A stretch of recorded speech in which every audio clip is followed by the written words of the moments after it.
FESIG, the Free Energy Special Interest Group, where science meets spirituality in the quest for truth and knowledge to free humanity and transform this planet into a paradise. Hi, everyone. Hi, this is Crystal, the founder of FESIG, and we have here with us Pontus Hefcher, who's the head of R&D of our FESIG teams, and we have Dr. Fres Fresel, who's the head innovator, head teacher for all our R&D teams. We have been tinkering around with some devices, until we have completed the prototypes, then we can come out and tell you what is. So for now, just bear with us, folks. So meanwhile, we are having this platform here that we share with you publicly, free of charge, no fees, where we invite some of the world's best speakers to come in and share their knowledge, disclosure information, and everything else that would help us plod along with our divine mission and improving and developing what we've come here to do. So folks, without much ado, I'm going to share screen now on because every video is a standalone. So I have to, I have to actually really show you the agenda of this meeting. So FESIG is a platform where science meets spirituality. And this is our website, truevisionofpeace.com/FESIG.html. Fres, Pontus, and I, and James Ring are always here with you every first Wednesday of the month. Pen that down in your diary so you can have a live interaction of our speakers and ourselves here in between meetings. If there's not much time to answer your questions, here we are. We learn together, and it's so much fun to be learning together from these brilliant minds. And today's agenda is our 116th meeting on the, I beg your pardon, I'm sorry, okay. On the 6th of September, folks, okay. Okay, here we are. The first session we just finished with Michael Feeley sharing a lot of information, which is amazing. Some of it are new that we've not heard of, which is so mind-provoking, really. And we have, like Fres was saying, so thousands of questions. If we don't stop him, it will be all night. But we have Brad Olsen as our second speaker, who's an award-winning author, publisher, event producer, and explorer who has appeared on dozens of television shows, including History Channel's hit show Ancient Aliens, etc. I will be giving you his full, sort of like more detailed bio anyway, folks. So I don't want to repeat that because time is of the essence, folks. So do pen down once we have our Q&A session done, and we adjourn the meeting to the next meeting, which will be our 117th meeting. It's on the 4th of October. Do pen it down in your diary, folks. Okay, if you want to contact me, just write to me, crystal@truevisionofpeace.com. Maybe to suggest some awesome speakers to us. We'll be so delighted to look it up and invite them or introduce us. This is our website. And subscribe to our channels, so you won't miss out on any of this shared knowledge and information.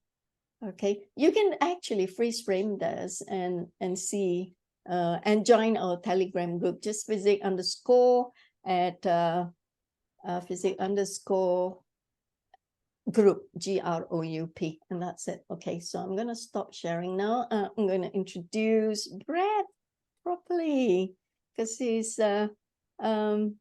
it's so good to honor us with his presence and presentation. And we thank you, Brad, for choosing to be on our platform to speak. Brad Olsen is a captivating speaker and author of 10 books, including 3 in his Esoteric Series, Modern Esoteric, Future Esoteric, and the newly released Beyond Esoteric.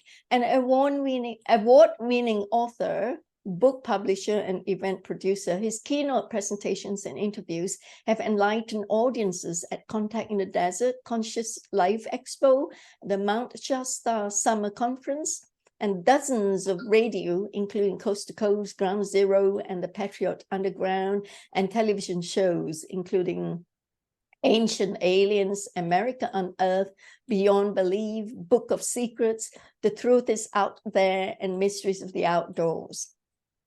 He has traveled to all 7 continents, including Antarctica by sailboat, seeking adventure and the answers to the mysteries of humankind's past. Brad is the founder and co-producer of the How Weird Street Fair in the Soma neighborhood of San Francisco.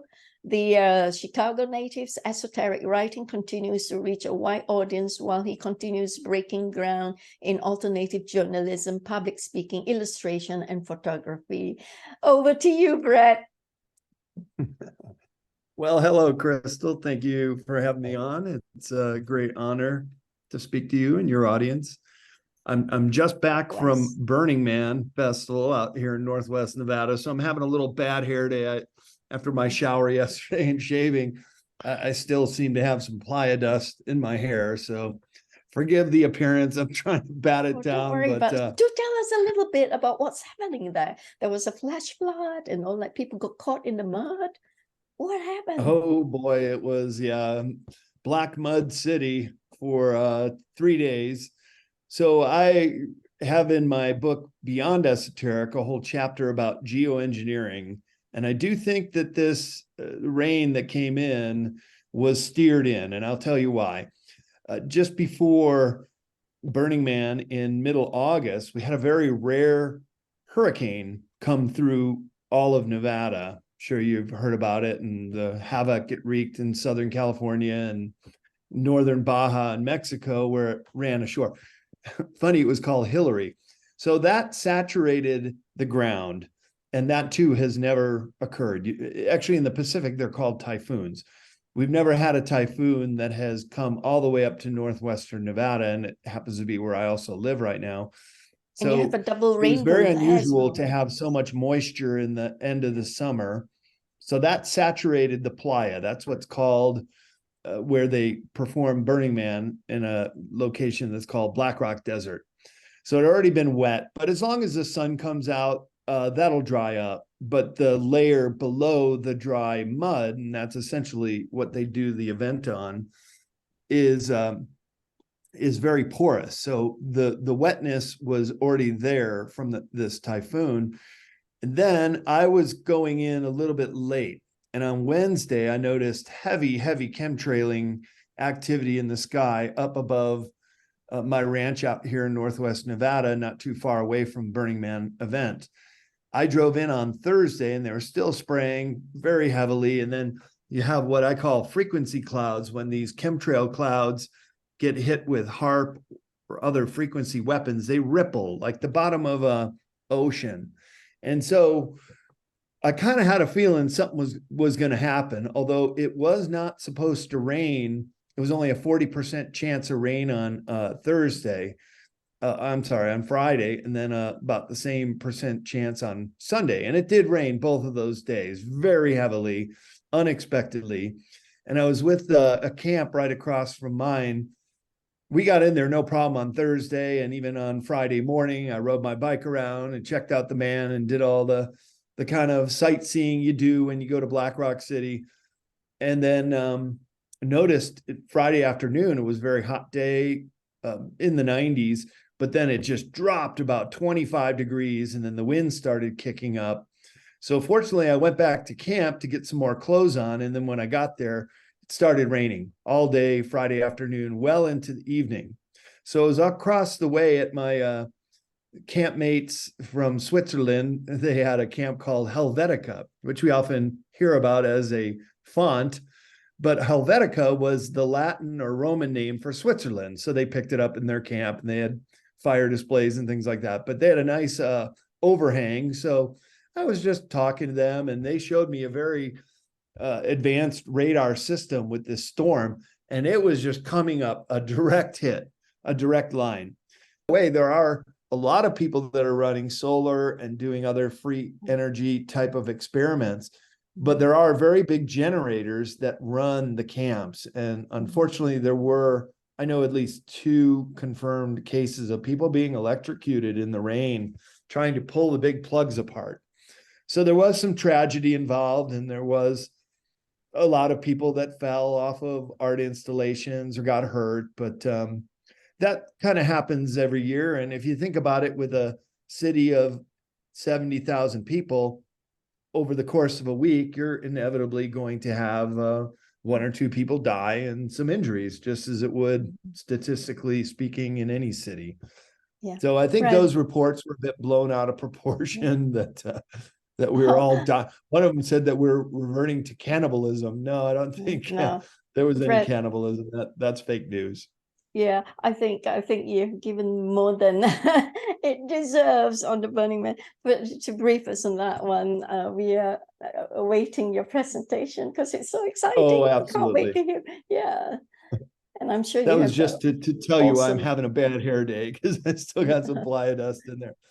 So my presentation is about everything that has been brought out in the world, that I say everything is fake. And I just told you how I thought the weather was being manipulated in Burning Man, and you never hear that in the weather reports, now do you?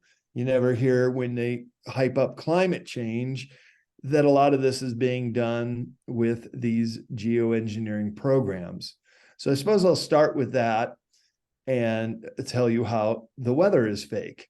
Isn't it interesting that you never hear Greta complain about geoengineering? It's all no about burning fossil fuels and oil and everything that we're doing this planet. Well, we're also doing something else. And this is the 500-pound elephant in the room, because these programs have been going on not years, but decades. And I would just like your audience to have a little homework project.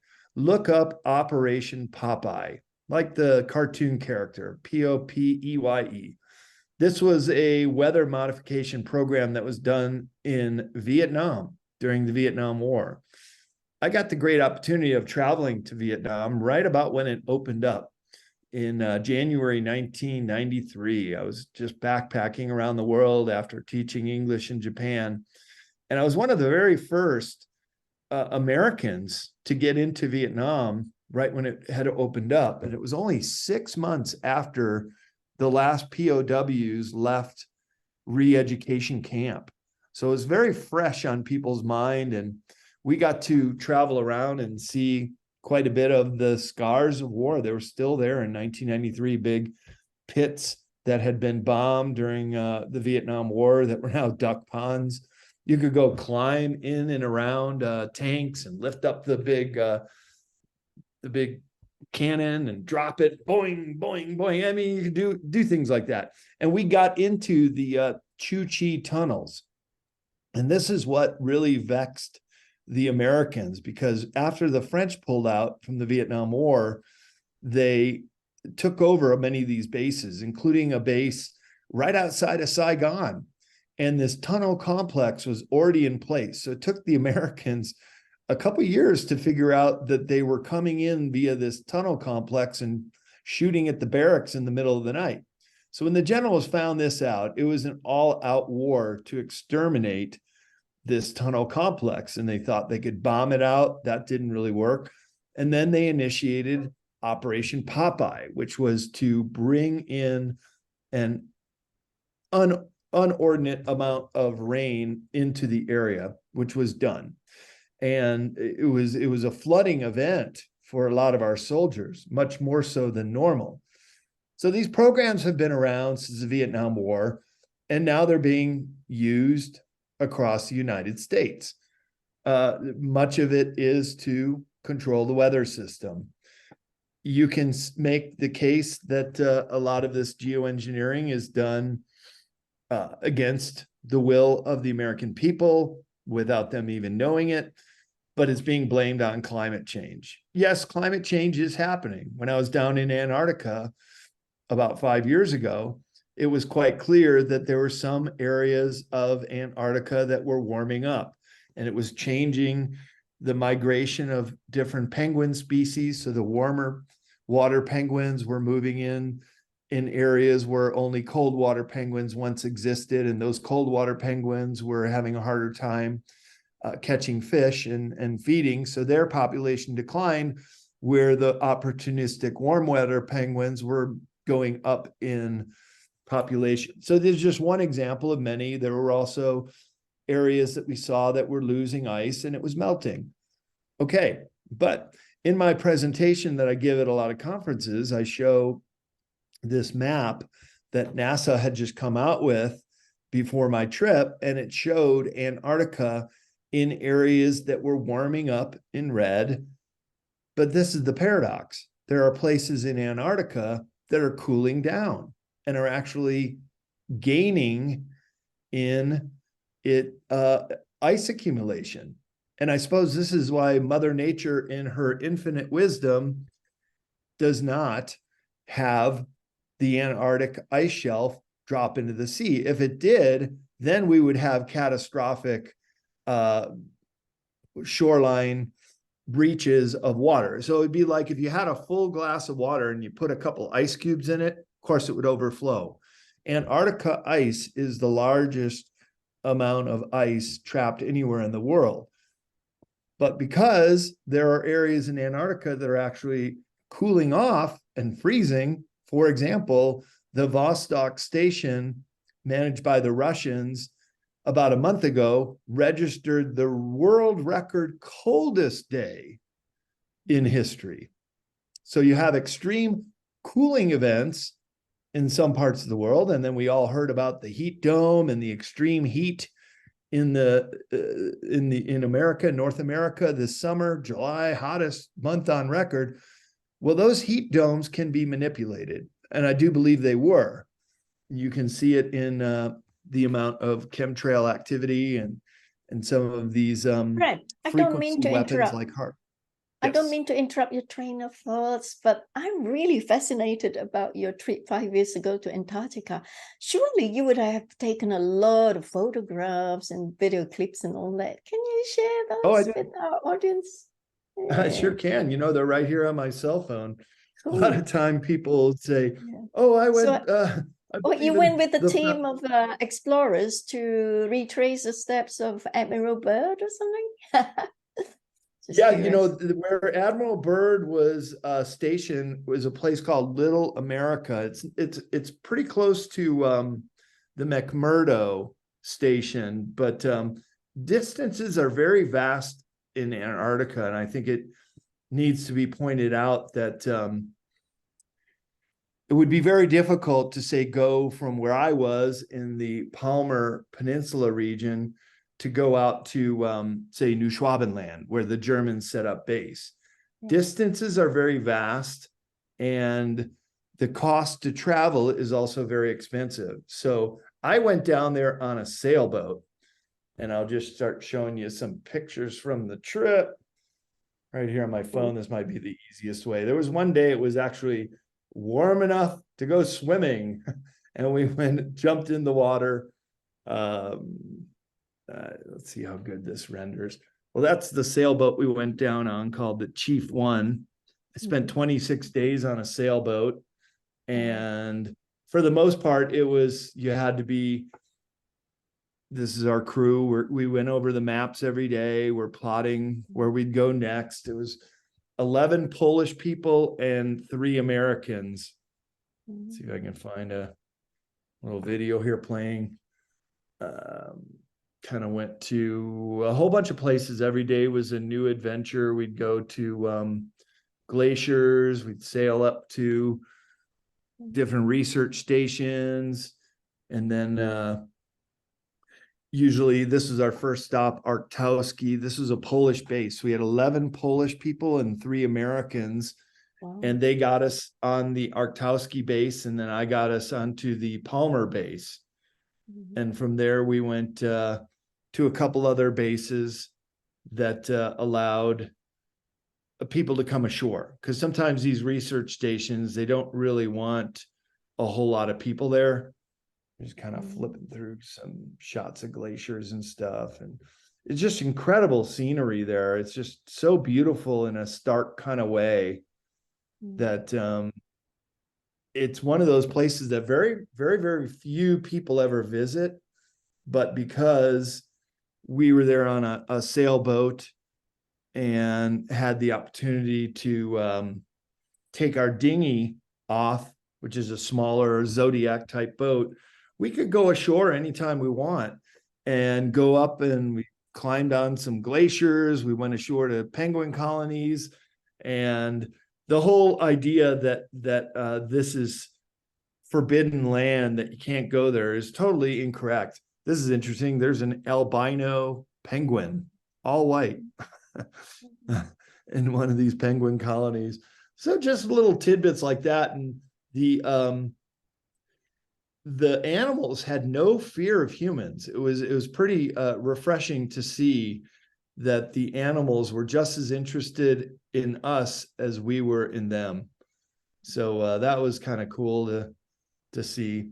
Got a video here that's playing of a whale encounter.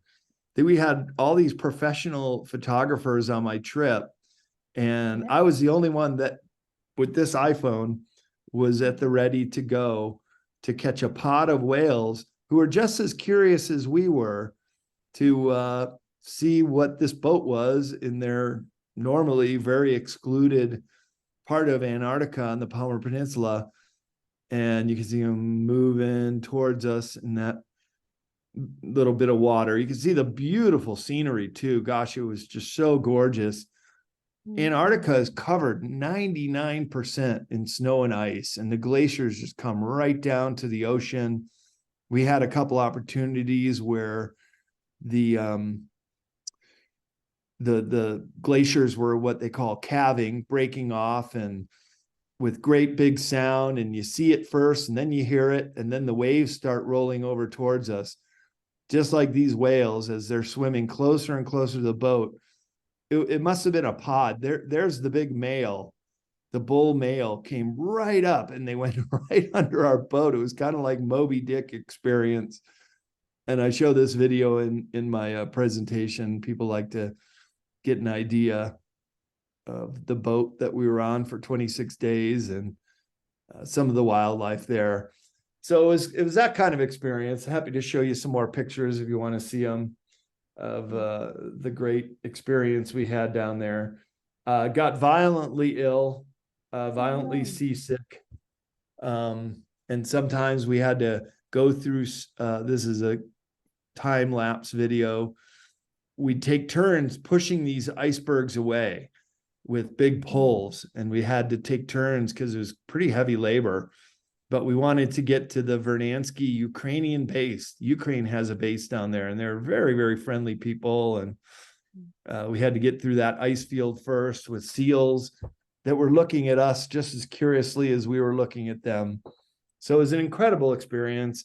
Very few people can go. The only time you can go to Antarctica is the end of November until early March, and then it starts getting really cold again. But we were there during the summer down there, so we could see the midnight sun and very long days, 20-hour days. And just little subtle things like that you notice are different than when you're up in the other warmer climates. Were you making an attempt to get into the opening of the Hollow Earth? So as far as I know, I'm the only researcher that's gone down there looking into these very interesting questions about what might be under the ice. And one of those questions was, have you heard of any giant openings? Have you heard of antediluvian civilizations, pyramids poking up, or a giant mothership? Supposedly there are 3 called the Nina, Pinta, and Santa Maria. And invariably, I got an answer no to all those questions with anybody I spoke to on the bases or other sea captains or crew. However, it was confirmed that there is a very big no-fly zone near the South Pole, and that is the presumed entrance to one of the larger holes. And this was also in Admiral Byrd's diary, that he flew a plane in there during Operation High Jump and experience a verdant green valley and a landscape that should not have been underneath a frozen continent. What I will say in regards to that, Antarctica is the most volcanically active continent in the world. So there is a lot of geothermal activity and the propensity for large domes to exist underneath the ice. Up in East Antarctica, it's 2 miles thick of ice. So the South Pole Station is at about 11,000 feet up. So it's a high altitude. It's very, very dry. They have a big problem with static electricity. You just touch something and you get shocked because it is so dry and desolate. And that's where the no-fly zone is. So my colleague Eric Hecker, who was stationed there, and we met at a conference and compared notes, he doesn't think it's there, but he wouldn't have access to know that because it is about 30 or 40 miles away from the base. So you would not be able to see it. You would not be able to fly over it. And because you don't see it doesn't mean it's not there. So we differ in our opinion on that. But otherwise, we see pretty much eye to eye on a lot of other things, including dispelling this whole notion of flat Earth, because we were both down there. And according to flat Earth theory, Antarctica doesn't exist. It's just a big ice wall. And I can tell you that's just a myth. Yes, there are big ice shelves. Yes, you see giant icebergs break off and float by. In fact, that was the very first thing we saw sailing in from Ushuaia, Argentina, the southern tip of South America to the northern tip of the Palmer Peninsula. And that is the closest way to get to Antarctica from another giant landmass, a continent. And so the first thing we saw were these huge 30-story tall icebergs floating in the ocean. And then we had to take watch to look out for other icebergs. Just more eyes on deck was very, very helpful. So it was an incredible experience in that regard. And I'm very happy I had the experience of getting in there. Well done. So you had not discovered any Nazi bases there? So if I were ever to go back there, and it would be with a film crew and perhaps somebody else paying the bills, because it's very expensive to go there, I would like to go to the New Schwabenland area, the claimed area where Germany set up these bases, where the Battle of High Jump with Admiral Byrd in 1946 happened offshore, and also to have the opportunity of going on land. And I think I know where the German base was. It's an area called the Schumacher Hills, and it was named after the pilot Schumacher, who landed a seaplane in the late 1930s in this area known as the Schumacher Ponds, which are these geothermal heated ponds that never freeze. So he's able to land a crew who went and explored the area and came back and reported that they had found a location for a suitable base. So they would allow independent journalists to go in there with cameras. I think it could be a very big news story if we were able to find the location of Base 211, as it was called. Absolutely. Mm-hmm. Well done. Yep. I mean, if the military alliance is already sort of like gaining leeway through, and the war is almost won or had already been won, I suppose they're pretty lax on the blockages. Disclosure is supposed to have happened already, so why not, Brad?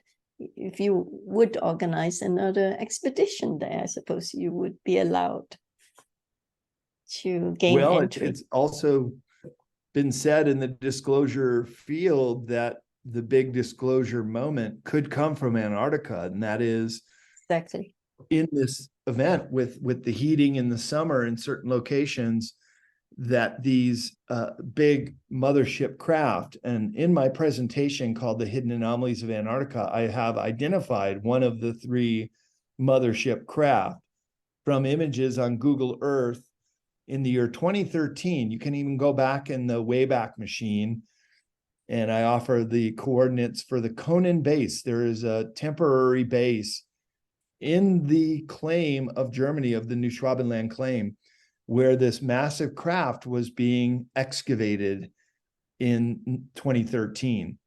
And on that craft, the coordinates were used with remote viewers from the Farsight Institute. And I just love it when I can get confirming data points that they went into this craft with their remote viewers and said, yeah, it's definitely some kind of manufactured massive machine, but it was built for a species that was very, very tall.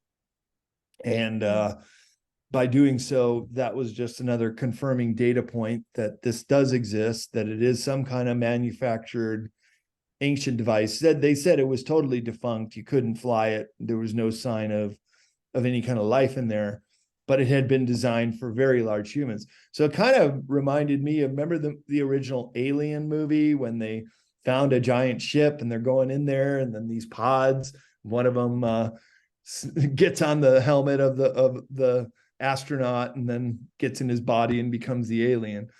But it was kind of like that when they were exploring this big craft, that it had a lot of features of being one of the three mothership craft that were identified as early as the 1970s by our own intelligence agencies.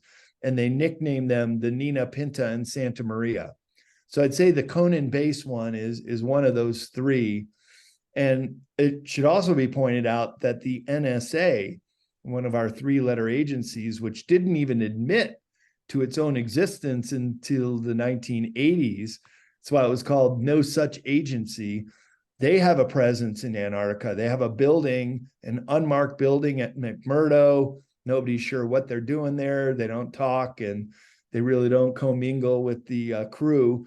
And then they're also out at the South Pole Station quite regularly. So they monitor the whole, and they will regulate who or what goes in there and enforce the no-fly zone. So the NSA, which was set up in the late 1940s as a way to handle any craft retrieval, to deal with any kind of living or dead aliens, and also to create any kind of cover story necessary in the event the public was tipped off that they were there for a crash retrieval. So that's what they do primarily. We heard from Edward Snowden that they spy on people, and they have very powerful computers, and I don't doubt that they do that as well. But they're also in charge of anything extraterrestrial to manage those stories.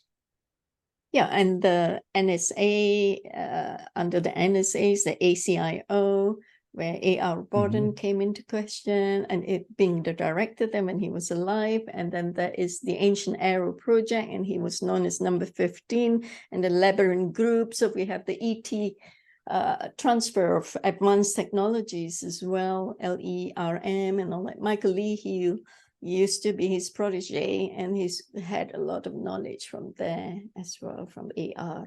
So your book is touching on that one as well, isn't it? Oh, yes, it is.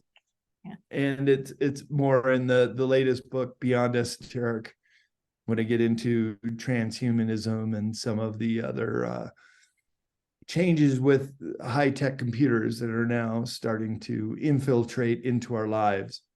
But in my book, Future Esoteric, The Unseen Realms, I have a chapter on free energy. And that is something that is esoteric because so much of the information pertaining to free energy being available to the people has been withheld. And so that's what the word esoteric generally means, is that it's information that's known to only a select few. It's not known to the outside masses of people. If it were, then it changes names and becomes exoteric. That's when everybody pretty much understands a certain concept. So in the field of free energy, it all really starts with Nikola Tesla, who over 100 years ago was working on what he called the world system. And this was a technique to transmit wirelessly free energy. And he was building a tower in Long Island called the Wardenclyffe Tower. And I have images of it in future esoteric for people to see. In fact, there's a group in Texas that is recreating the Wardenclyffe Tower. And my understanding is they're starting to have positive results. So the way Tesla envisioned it, he was also picking up on different signals from outer space. He did believe that he was hearing communications from extraterrestrials, but he was also very good at identifying frequencies or vibrations. In fact, he would say that if you want to understand the nature of the universe, think in terms of frequency, vibration, and energy. And he was able to tap into that. He was also able to determine that there was a pulsation that was occurring within planet Earth that occurred on a fairly regular basis. So the whole premise of the Wardenclyffe Tower, which basically dug deep into the Earth at Long Island, was to tap into this vibration that was occurring on the planet. And by doing that, by picking up the pulsation, as we could kind of understand, would turn a turbine or create a way to emit this free energy through the tower. The tower was just the way to emit the electricity wirelessly. And this is still something that isn't done on a regular basis. We all know about wireless transmission on our phones. That doesn't seem too far out there, but he was even proposing, and this is in the late 19th century, that this kind of free energy transmission could keep an airplane flying in the air indefinitely because it's continually being refueled in its battery pack. Now with Tesla cars and other battery devices, we can kind of understand that all you have to do is keep these charges up, and then these vehicles other instruments can run indefinitely.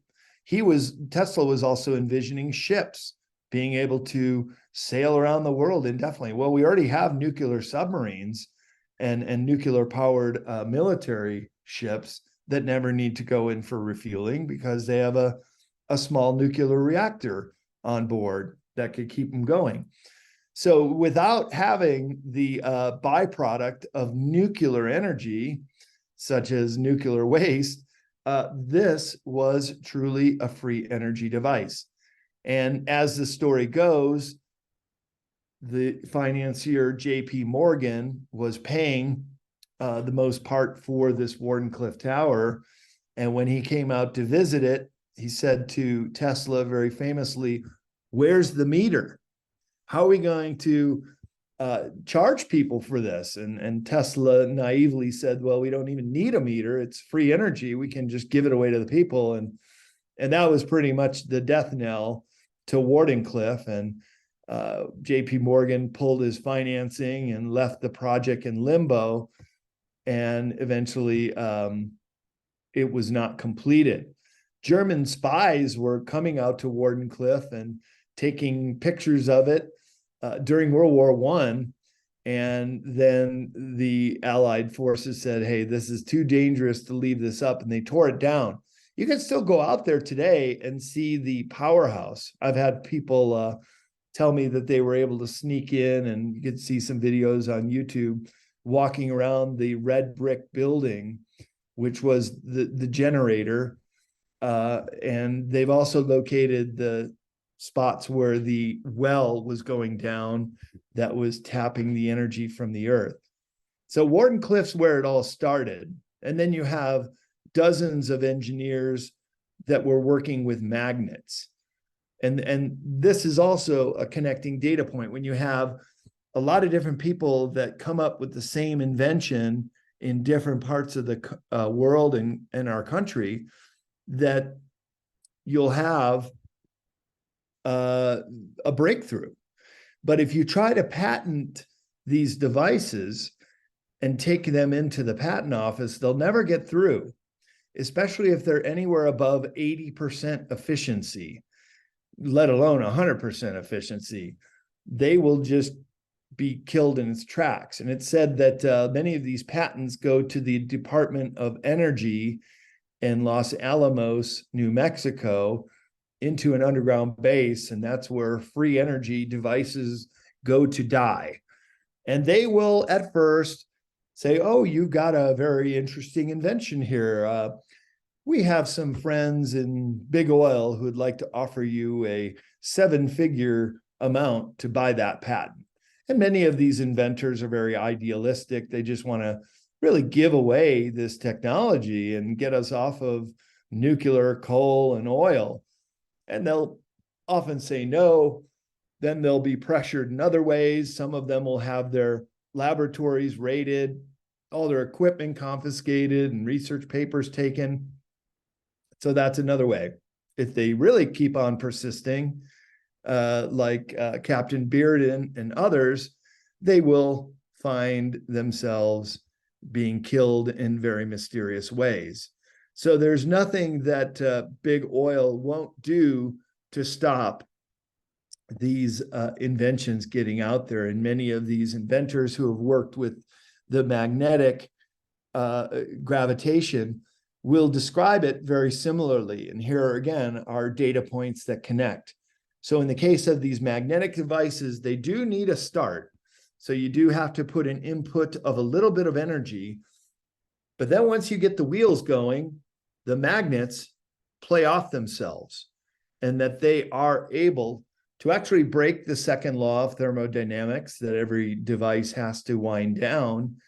And they are able to create a larger charge than the initial entry of energy to get the machine started.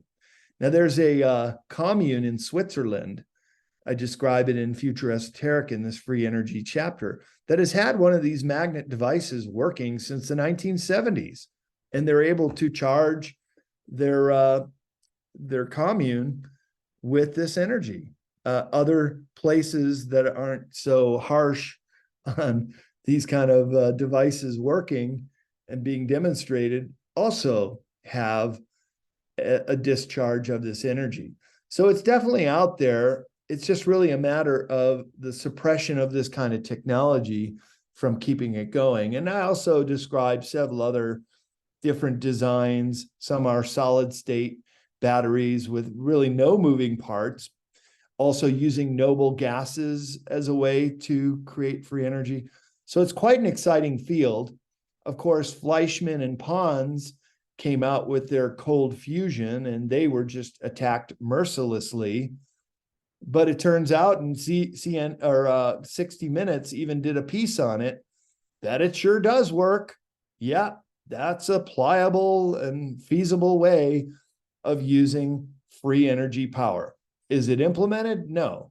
You can talk about it on 60 Minutes, but it's really hard to get the parts needed to replicate this cold fusion of Fleischmann and Pons. And of course, I profile their experiments in the book too, show some pictures of them and all that they had to go through. Boy, when you buck the system and you go against the dominant paradigm and offer solutions, and this also is true in the medical field, cure for cancer, cure for a lot of other things that go up against big pharma, they will come against you quite mercilessly. And it's really a shame, because these are the breakthroughs that would really help people out. And in the case of free energy, can you imagine if free energy was implemented around the world? You could have desalination plants taking salt water from the sea and turning deserts into gardens again. It really would be a breakthrough for humanity if much of this technology could be released. Well, we are very familiar of all these traps and all that, and the blockages.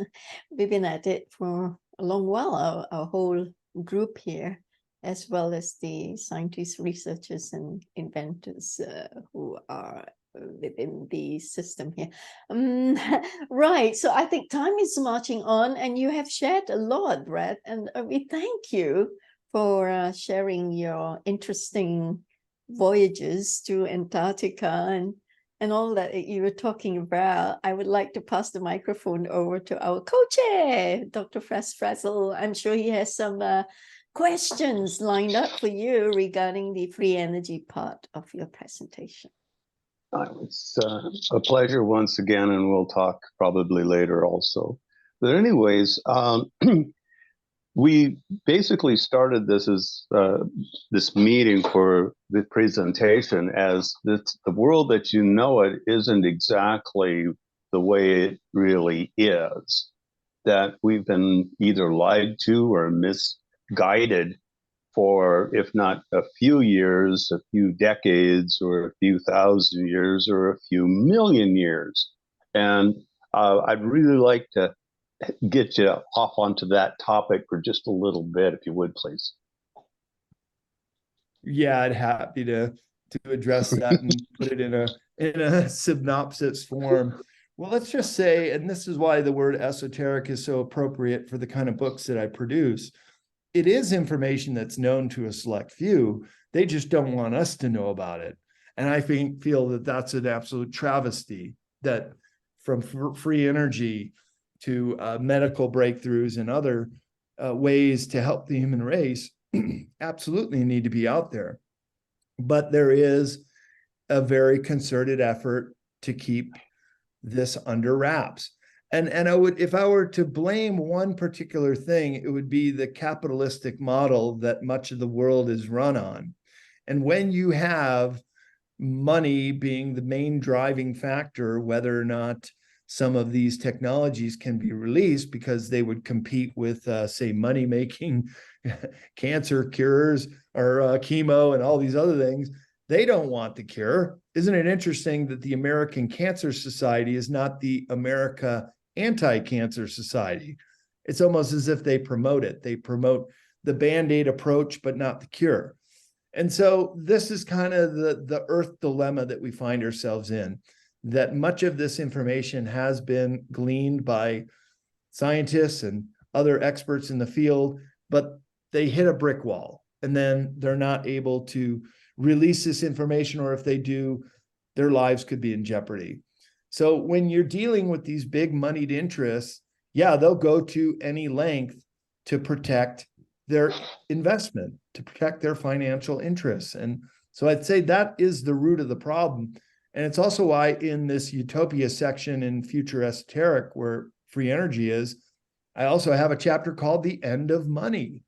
And just to rotate back to Burning Man, one of the things I love about this event is it's all the gift economy. You can't spend money at Burning Man. There's nothing to buy. There's nothing for sale. It's everything is just given away for the altruism of a gift economy. So I think if we can rethink money altogether, in my chapter in Future Esoterics called The End of Money, there's nothing I would like to see better than putting an end to this, so we can put an end to this madness of suppressing so much of this technology in all these different fields. Excellent. You talked about the Tesla device, and we've seen, for those of us that are observing and realize what to look for, one of the things that we've noticed, and this tower is just out of Waco, Texas. For anybody that wants to go look at it, it's available on Google Earth. And with a little bit of searching, you can find the coordinates to go look it up. And it's kind of a neat little building. And when you find it, it's kind of a distance off the road. And there's a globe at the top of it. And then sort of a building underneath that hides the framework that is the classic Tesla tower. The thing that we know that they're working on it is that if you're watching weather patterns, and if you're a modified weather observer, all of a sudden you start seeing frequencies show up on the satellites from that location. So we know they're working with it. And so just, we don't know how far along they are. And it doesn't take too much to ascertain which university is closest to it, which is part of the military industrial complex. So, this is like, what parts are there? There's good stories and bad stories coming out of that particular university, and I'll let it go with that.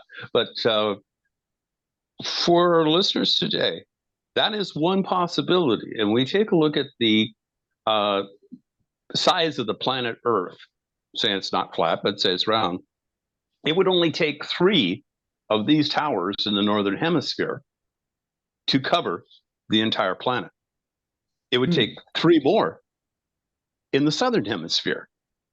And we start getting back to some of these interesting numbers again, above and below, with the equator in between. And it sets up these harmonic resonation that goes and either taps into or goes against the Earth's frequencies.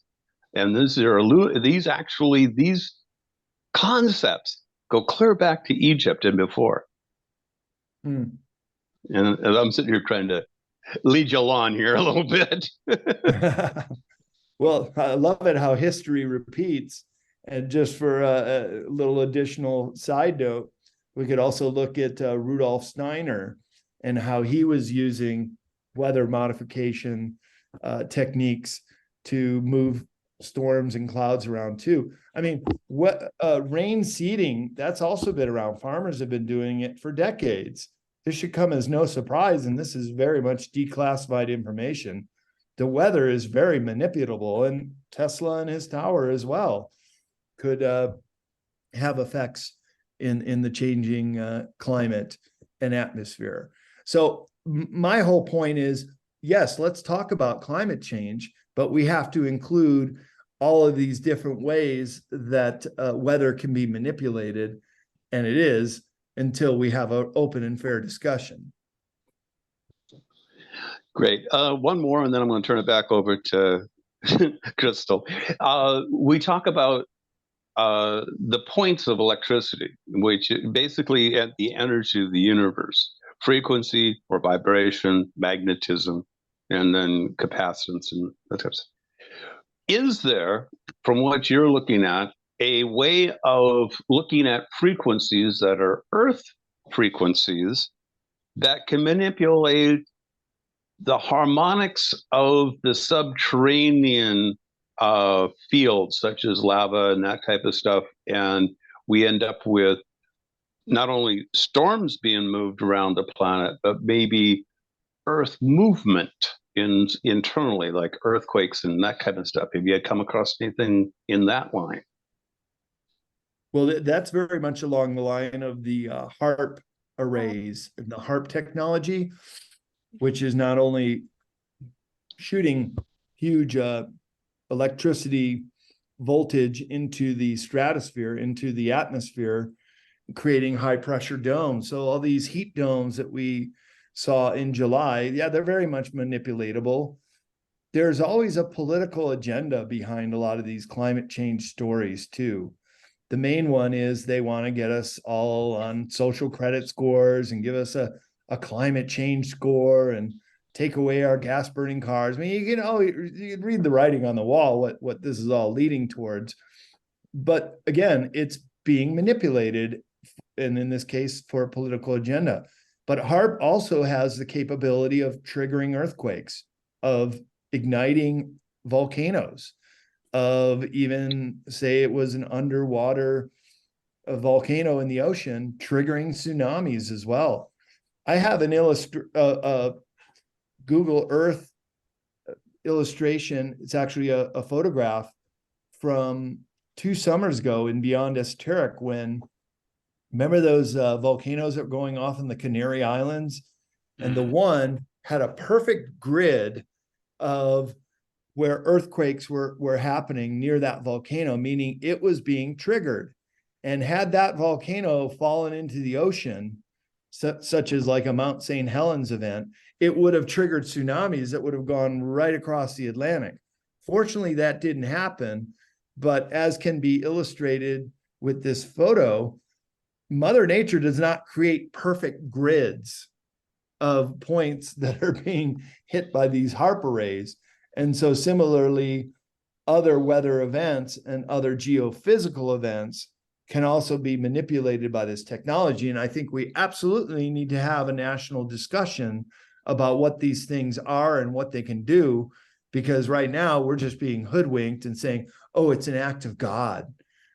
And then the insurance companies, oh, well, we don't cover that in the case of Maui. So we're being hit by these very exotic energy weapons, as I call them, and not even knowing that it's coming from our own internal, I would say, hijacked areas of government, these captured operations that can do it to their own people. You see, because if Russia or say China, which definitely has their own Harp machines and direct energy weapons, if they were to do it to us, well, that would be an act of war.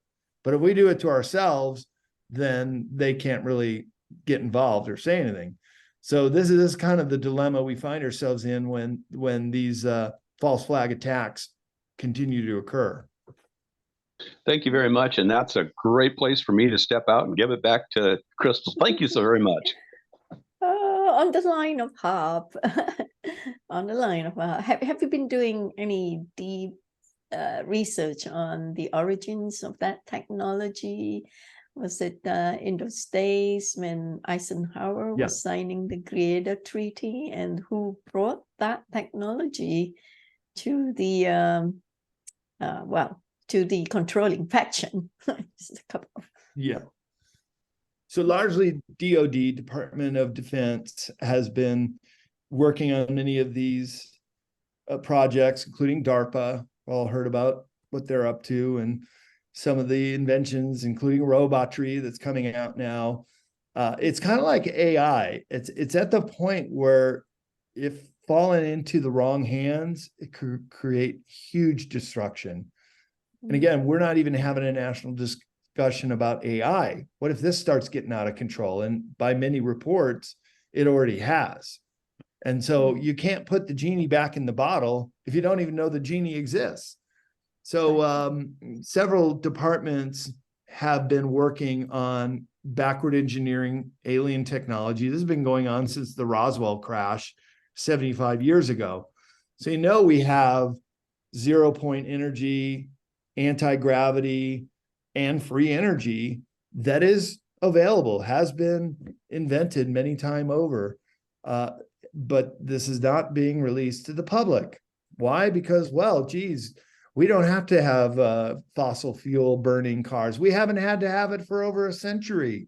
Look, in 1890, they were demoing the first electric cars, and that one got squashed. Anybody that came out with hydrogen created energy machines or engines that could take water into the tank and convert it to hydrogen, very flammable liquid, those too were suppressed, and that technology not got out. So it's really a problem with these powers that be and the money interests that don't want this technology out. And so they'll go to any length, whether it's fake scientists saying that can't be done, to having these inventors suppressed and their research taken away from them. I mean, what a tragedy to be working on something that would have such benefit to help humanity, only to have these goons knock down your door and confiscate your machinery and take away all your research notes. And this happened to Tesla too. I mean, all the great minds that have been trying to do humanitarian projects on this scale have been ruthlessly suppressed. That's why I call the subchapter or the subtitle of Beyond Esoteric Escaping Prison Planet, because it is like a prison planet where the greatest minds have to go through this. If we were in a truly open, free, and transparent world, none of this would happen. And we would be making huge leaps in advancement and giving this technology to the new generation. As my colleague Alex Collier says, through his information from the Andromedeans, this is what all extraterrestrial races do. And when you have open transparency, then every new generation can build upon what the previous one knew. And so it's called the laws of consistency, that you consistently build upon what you know. But when you have any kind of suppression or hiding of this kind of technology, you can't do that. So that's the real problem. That's the real roadblock that I think needs to be corrected before we can move to the laws of consistency. Well, that had been spoken at our platform over and over and over by so many speakers. And we Good. had, of course, done our research because we're right in the middle of this very big subject. Yeah. Needless to say, Brad, we had a couple of questions from Maria Lange in the chat. She's asking, could it be the inner hollow Earth is moving in the opposite direction to the outer layer of Earth? Is that why we have massive volcanoes in this area? Well, I don't know if it's moving in an opposite direction, but there are massive volcanoes in this area because Antarctica is just along several fault lines, including the mid-Atlantic Ridge, which extends all the way from Iceland, far up in the northern hemisphere, right along the middle of the Atlantic Ocean, is a very active volcanic fault line directly into Antarctica. And that happens to be where the Germans set up their base in New Schwabenland. And yeah, the Schumacher ponds, these geothermal ponds I described, they're right along this fault line. There are other fault lines and other volcanoes all around the continent, most especially in the Trans-Antarctic mountain range, which bisects eastern and western Antarctica, including Mount Erebus, not too far from the McMurdo base, which is a volcano that has a pool of lava all the time. So Antarctica, just like Iceland, both of them are the land of fire and ice. So it's quite a dichotomy of the different kind of seasonal and earth weather or geo features in both of these lands, Iceland and Antarctica. Right. Anybody has any questions for Brad? Because we'll be closing very, very soon. This is your last chance to put your hand up. Unmute yourself, folks, and just ask the question directly with Brad, please.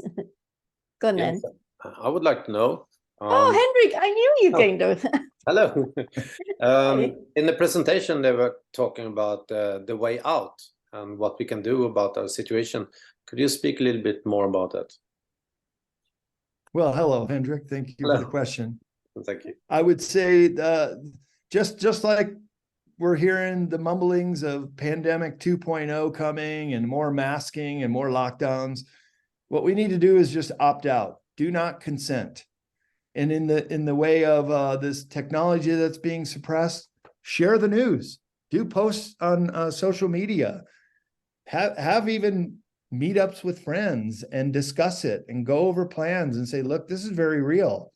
And just like that, the commune in Switzerland, to look at their models, look at their technology. I understand they're very transparent and they allow people to examine the device and say, all right, prove us wrong that this thing is working.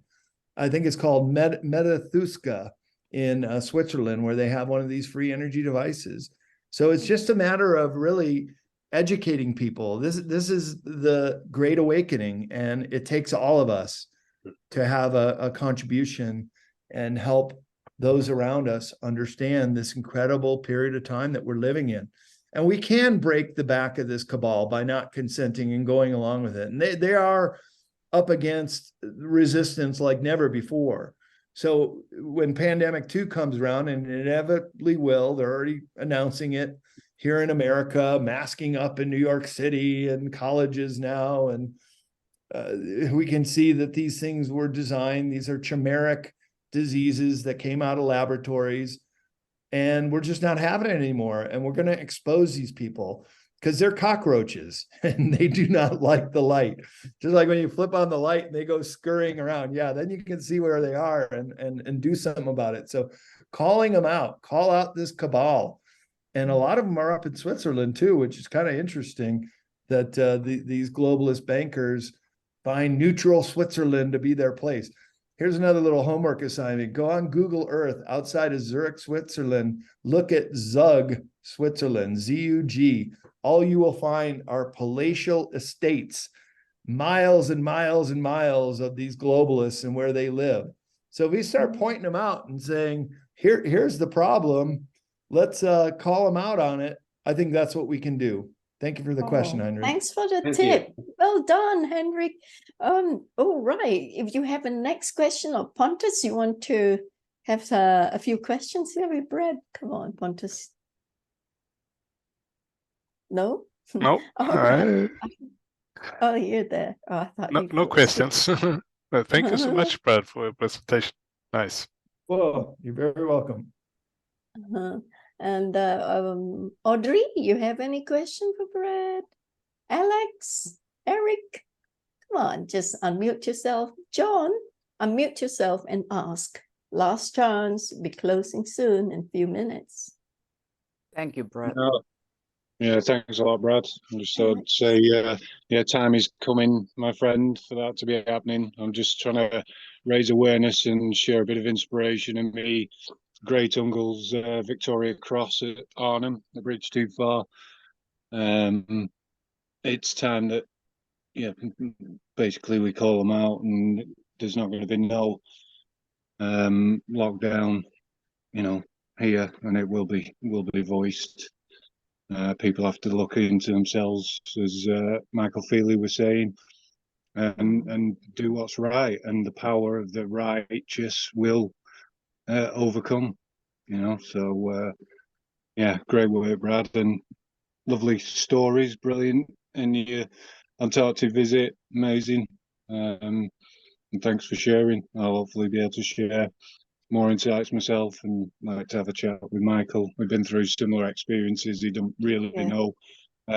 Just picked up on an interview we did with Rex Bear and Lake Project, and I was going to meet him. So yeah, it'd be great to get together, guys and girls, at some point.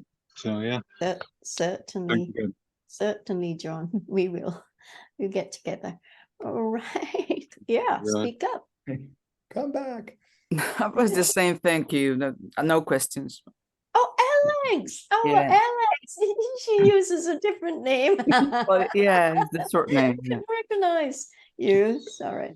Our dear sister Alex. You don't have anything. I thought you were going to say something. I'm so sorry. No, that it was you. Okay, so who next? Now I'm just scrolling through. Larry. Yes, Lynette. Maria. Eric. Diana. Denise. Audrey. Okay, no one's responding, so pressing wrap up. Okay, there being no other business. Now the second session of Physics 116th meeting on the 6th of September is now adjourned to the 117th meeting on the 4th of October. Thank you, folks. Thank you so much, Brad, for coming in here to grace our platform and to happy to be here. Share Thank you so much much for having information. me. Yeah. I'll So just end by saying that if people want to learn more about me, they can go to bradolsen.com, and that's also my conference schedule. I've got an event coming up in Las Vegas in 8 days, and then Mount Shasta right after that, September, and then I'm flying out to Orlando in middle October for the Galactic and Spiritual Informers Conference, which Alex Collier is going to make his final appearance at a conference live. So it'd be great. And then I'm also getting bookings for 2024. If anybody's interested in my books, I would recommend cccpublishing.com. That's our publishing website. And if people wanted a signed copy from me, you can order them over cccpublishing.com and we'll get a copy out to you. Sure. And also our audiences know that the speaker's name is always linked whenever the speaker's name is mentioned in our social media, our websites, our announcements through MailChimp to invite you to attend meetings. It's always linked up to the speaker's websites as well as the author's publishing company where you can get his books, their books. Thank you so much, Brad. Thank you. Well, thank you guys. It was a great hour and a half went by so quick. You know, it's a great interview when that happens. Yeah. So we can stop recording now. Too.